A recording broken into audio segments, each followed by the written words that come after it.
Days of prayer, fasting, Pastor Marlon po, sa biyaya ng Panginoon, naglilingkod po sa CMI Philippines. Pag-uusapan po natin sa gabi ito po sa give for each one, kaloob para sa bawat isa. Ang tema po ay serving the Lord in the last days by using the gift given by God. Talata po ay ang 1 Peter 4:10.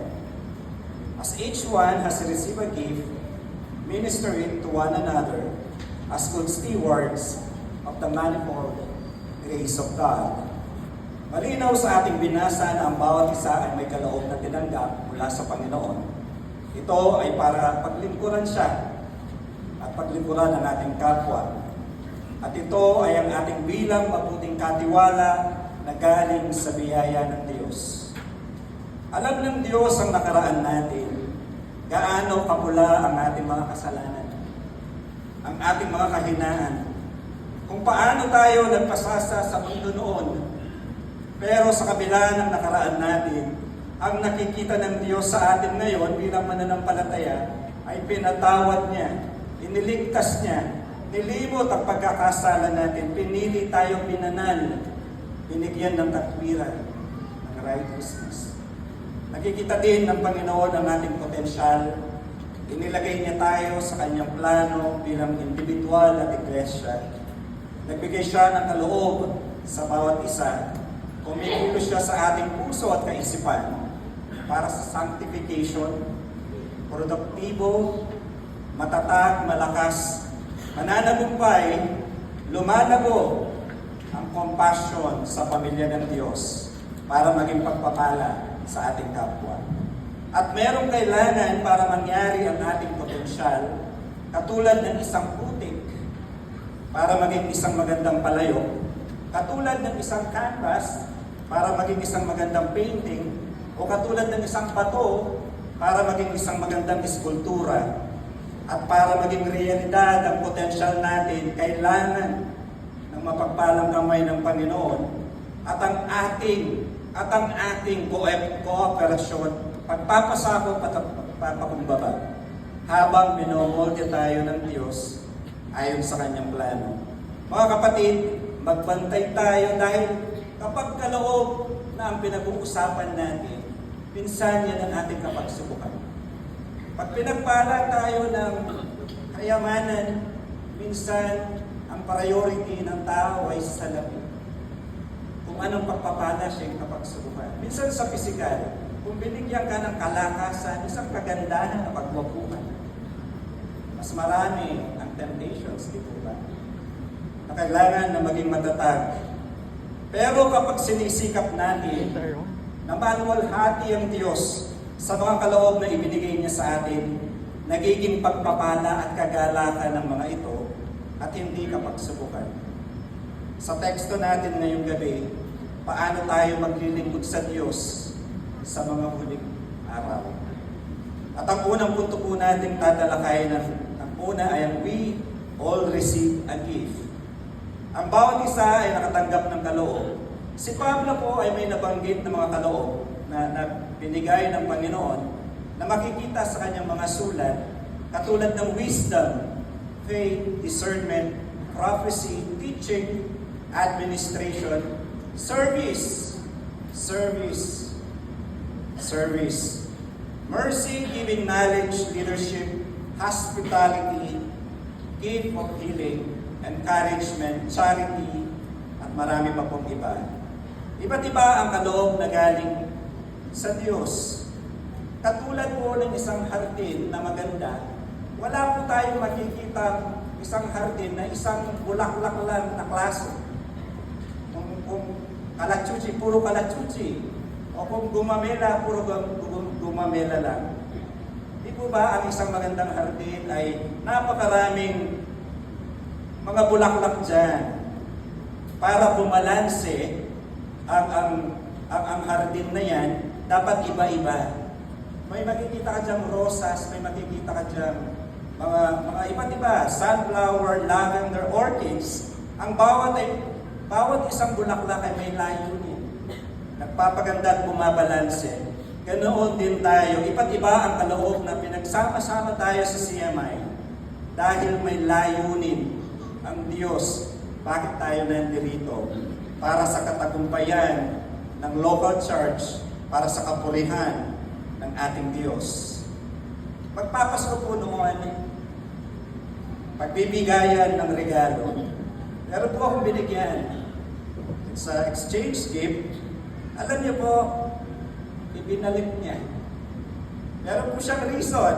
Hindi ko na po sasabihin ano yung reason niya. At ako po'y nasaktan.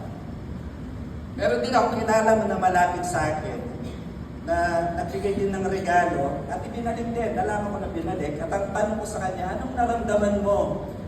Ang sabi niya, sobrang sakit. Kapag nagregalo tayo, pinag-iisipan natin yan. Nag-effort tayo dyan, gumastos tayo dyan. Tapos, ibinalik lang. Kaya masakit. Mga kapatid, gayon din. Ganon din ang kaloob na binigay ng Panginoon sa atin. Yan ay pinag-isipan niya, inilaan niya para sa iyo, special yan. Para sa iyo yan. Kapag itinago lang natin, hindi nagagamit para sa kapurihan ng Diyos, para na rin nating binalik sa Panginoon. Pag nagkaganon, sa tingin niyo po ba, nasasaktan din siya? Kayo na po ang sumagot. Alamin natin anong kaloob ang ibinigay ng Diyos sa atin. Tingnan natin ang talento natin. Minsan nakikita natin yung talent, pero minsan kailangan din natin makinig sa ating mga leaders na minsan sila ang nakakakita ng ating kung anong pwede natin maiambag sa ating iglesia. Ang tanong sa bawat isa sa atin, na ipapaglingkod pa natin ang kaloob na bigay ng Diyos bilang ating kontribusyon na ikakalago ng katawan ni Kristo. Kaya po ang number 2 punto ay minister it. This give to one another. Ipaglingkod po natin ang kaloob ng Diyos sa bawat isa. Pag sinabi pong minister, it's attend to the needs of someone or group. Dito po sa Matthew na babasahin ko, Matthew 25:35-40, ang Panginoon ang nagsasalita dito. Sapagkat ako'y nagutom at ako'y inyong pinakain. Ako'y nauuhaw at ako'y inyong pinainom. Ako'y isang dayuhan at inyong pinatuloy. Ako'y hubad at ako'y inyong dinamitan. Nagkasakit at inyong dinalaw. Nabilanggo at inyong pinuntahan. Sasagot ang mga matutuwid, Panginoon, kailan po namin kayo nakitang nagutom at aming pinakain? O nauuhaw at aming pinainom? Kailan po kayo naging dayuhan at aming pinatuloy? O kaya'y hubad at aming dinamitan? At kailan po namin kayo nakitang nagkasakit? O nabilanggo at kayo'y aming dinalaw? Sasabihin ng hari, tandaan ninyo, nang gawin ninyo ito sa pinakahamak sa mga kapatid kong ito, sa akin nyo ito ginagawa.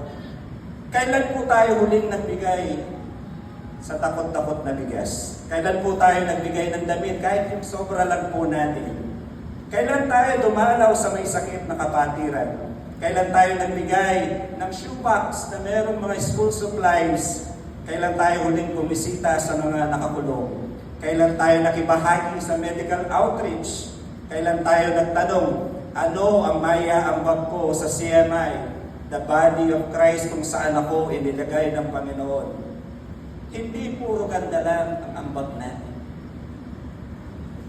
Ang ambag natin ay ganda ng kalooban. Amen po ba? Kung lahat ng tao sa mundo ay naglilingkod sa kapwa gamit ang kaloob, napakagandang mundo po sana, hindi po ba? Napakaganda.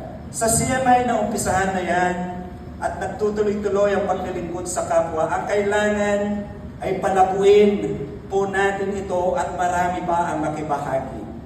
At nanawa tayo ng Diyos na nagtutulungan na pasanin ang bigatin ng bawat isa at gayon sumusunod tayo sa kautusan ni Kristo. Sa atin may kulturang pagtulong sa nangangailangan. Interesado tayo kung may bigas pa ba ang ating kapatid. para tayo ay makatulong. Sa CMI, nakita ko ito. Dahil po kami, nung nasa IBS, bago gumraduate, kailangan puntahan namin lahat ng grand churches. Nakita ko ang compassions ng pagtutulungan. At lahat yun ay papuri lahat sa ating Panginoon. Meron pong kwento si Bishop na natatandaan ko, na noong nag-uumpisa pa lang ang CMI, merong isang ali na siya po ay nagpupunas ng upuan at pinapanalangin niya ang mga uupo doon. Ang sabi ni Bishop, ang paglilingkod sa Diyos ay ang pinakamataas na posisyon ng paglilingkod. Kahit saan ka pa naglilingkod, kahit anong ministry, kahit anong contribution, mas mataas ang posisyon ng naglilingkod sa Diyos kaysa sa presidente pa ng Amerika. Natatandaan niyo po siguro ang sinabi niya yun. Serving God is a privilege and cannot be compared to any work. Jesus loved us so much, and He showed it not by mere words, but service, His sacrificial service to the point of death. When we say, Lord, I want to be like you, then we must be ready to live a life of service to the point it will inconvenience us. Jesus did not merely stress out. He cried with tears and blood and pain. Our life is patterned with the life of Jesus, forgetting our conveniences. Called probably not to die for Christ, but called to live for Christ. And to live for Christ is Christ increases in us and we decrease. It is a life of sacrifice. But in exchange, my friends, we find peace. We find love. We find joy and fellowship with the Holy Spirit that the world cannot give. Then we can say, it is no longer I who lives, but Christ who lives in us. All for the glory of our God. Imagine po, gaano kahirap tumayo dito sa harapan, lalong-lalo na yung mga unang mananalangin, yung mga bagong mga pastor. Papuri sa Panginoon sa buhay ng mga tumatayo dito, ng mga mananalangin. Gaano kahirap po yun. Alam ko po, some yung prepare na dyan na mananalangin sa mga ibang araw. It's not easy. It's not easy. But ang tinitingnan nila, it's okay for me to be inconvenient. Ginagawa ko ito para sa Panginoon. I think God deserves our praise. Palakpakan po natin siya sa buhay ng mga kapatid natin ang lilingkod sa CMI.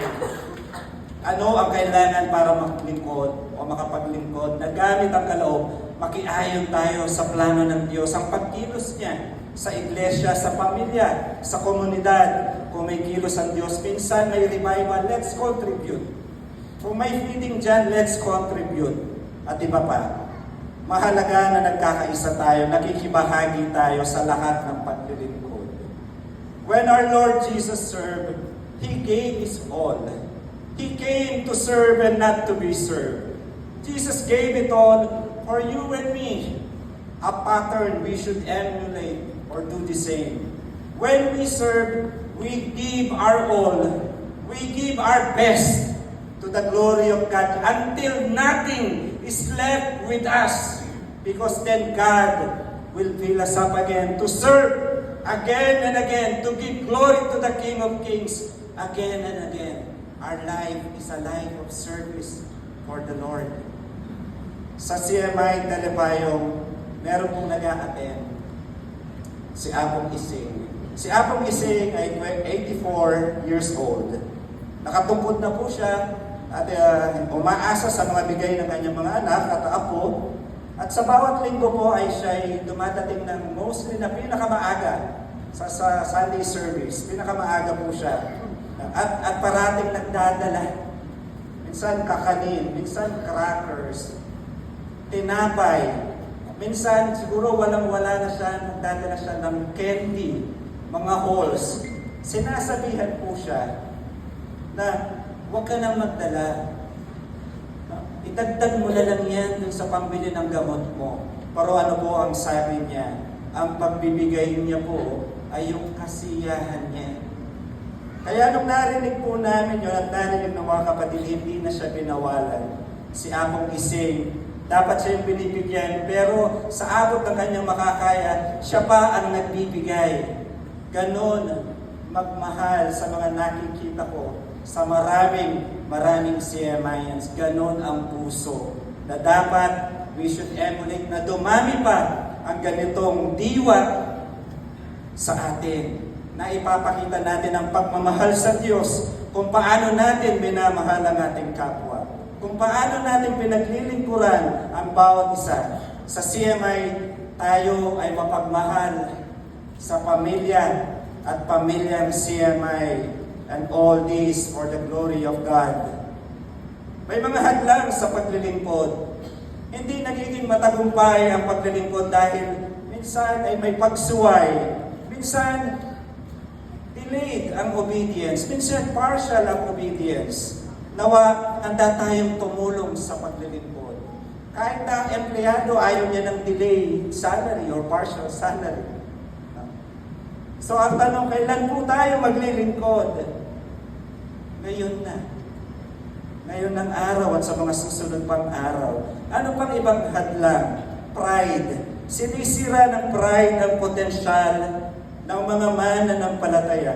Mas marami pa sanang aktibong ebangelista, guro, pastor, manggagawa, deacons, mang-aawit. Hindi nagtuloy dahil minsan sa pride. Hindi marunong tumanggap ng pagkakamali, balat sibuyas. Madaling masaktan ang damdamin. Ang kalaban gusto niyang manatili ang pride sa tao. Dahil kapag nagkaganon, magiging alone and isolated yung tao na yon. Hindi magampanan ang dapat na kontribusyon na pinapagawa ng Diyos. Magpakumbaba at bumalik sa paglilingkod. Meron ding hadlang na magandang intensyon pero wala or kulang sa gawa. May balak tumulong sa ministry, kaya lang bukas na lang. May balak mag-enroll sa IBS, kaya lang next sem na lang. May balak umpisahan ng devotion, kaya lang bukas na lang. Netflix muna, Facebook muna. May balak naman tigilan ng bisyo pero hanggang balak na lang. Mga kapatid, isang mabuting gawa ay mainam kaysa sa isang daang magandang balak o intensyon. Intentions don't do anything. Actions do. Katulad ng gustong mag-umpisa sa negosyo. Kung puro plano lang at walang aksyon, mananatiling plano lang po yun. Planning is okay. Intentions are okay. But actions produce results. The challenge with action, it is committal. Maraming ayaw mag-commit, kahit pa para sa Panginoon. Yan ang dapat mabago sa atin. Proverbs 16:3. Commit to the Lord whatever you do, and He will establish your plans. Ipagkatiwala mo kay Yahweh ang iyong mga gagawin at magtatagumpay ka sa lahat ng sa iyong layunin. We need commitment to action. Meron pang hadlang sa paglilingkod, kontento bilang attender. Kontento na umupo tuwing Sunday. Ang mananampalataya ko ay lalago lamang kung merong responsibilidad. Hindi lalago ang isang mananampalataya kung wala siyang responsibility sa iglesia. Katulad ng mga mananalangin, nung sinabihan silang mananalangin sila, alam niyo po ang nangyari. Sila'y nag-prepare. Ipinalangin nila ang kanilang panalangin. Sila'y nag-ayuno pa. Sila'y lumago. Ganon din po ang bawat isa na lumalago. Dapat may responsibility. Minsan sasabihin ng iba, masyado pa akong bata para maglingkod. Sabihin po natin yan kay Samuel na isang batang paslit pa lang nung siya ay maglingkod sa Diyos. Sabihin natin yan kay David, kay Jeremiah, kay Timothy. O pwedeng sabihin, Pastor, matanda na ako, hindi na para sa akin yung paglilingkod na yan. Sabihin po natin yan kay Ana. Sabihin natin yan kay Simeon. Sabihin natin kay Abraham. Sabihin natin kay John. Our prayer tonight is may we find joy. Find joy in serving others and the Lord. Whatever is our background, whatever is our age.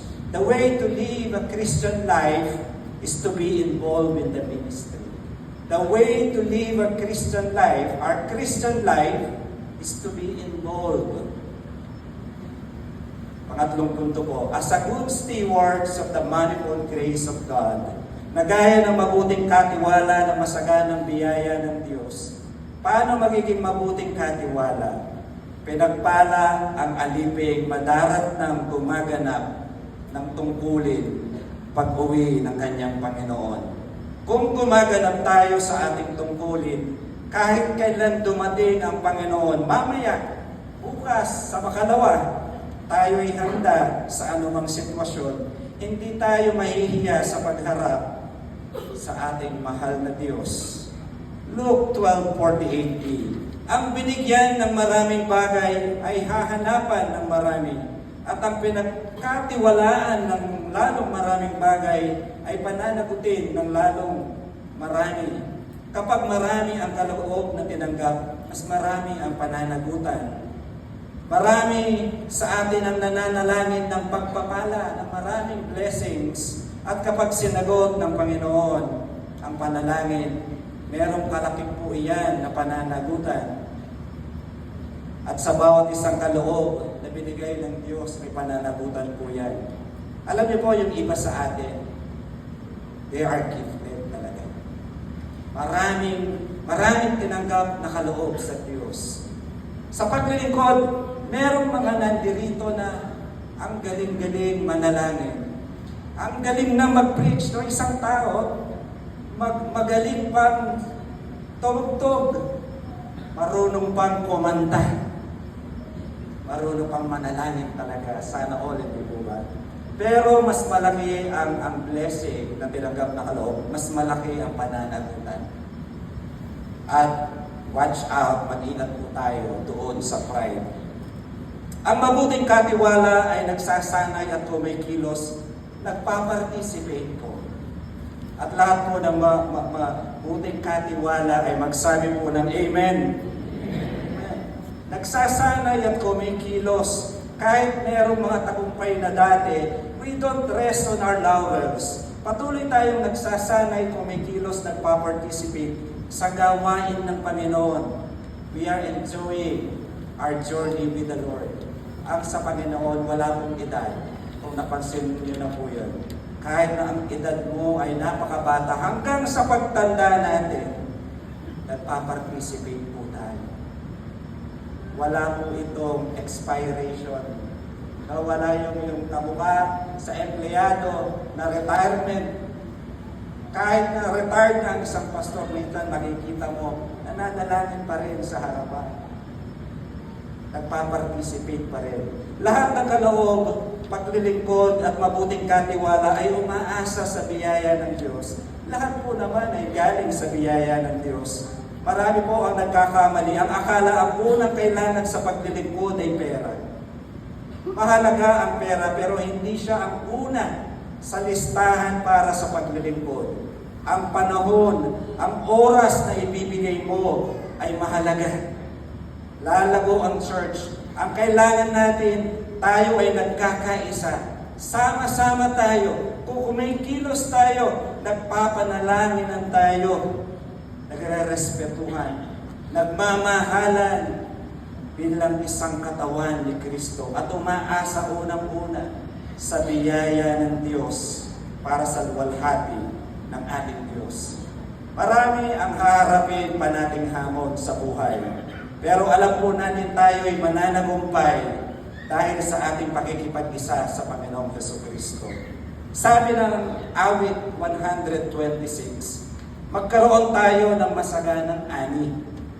kung magtatanim tayo ng luha. Kung magtatanim tayo ng luha. Ang luha dito ay simbolo ng paggawa, pagpupursige, paghihirap. Pero tayo'y aani ng puspos na kagalakan. Hindi yung alam niyo po yun, yung sa ating paggawa at pagpupursige, doon tayo aani ng kagalakan dahil ginagawa natin ito bilang mabuting katiwala ng Diyos. Tayo ay binabago ng Diyos. We are being transformed with ever-increasing glory, hindi decreasing, becoming more and more like Christ every day. Our challenge for tonight, binigyan tayo ng buhay ng Panginoon. Iniligtas tayo ng Panginoon. Binibigyan tayo ng mission ng Panginoon. Kasama ng kaloob na binigay niya sa atin, hayaan natin siyang pumilos sa ating buhay. Huwag tayong mag-aksaya ng oras. We should not waste time. Life is short. Let's give this life, our life, with His gift given to us for the glory of God. Amen. Tayo po'y manalangin. Aming Ama, aming Diyos, kami po ay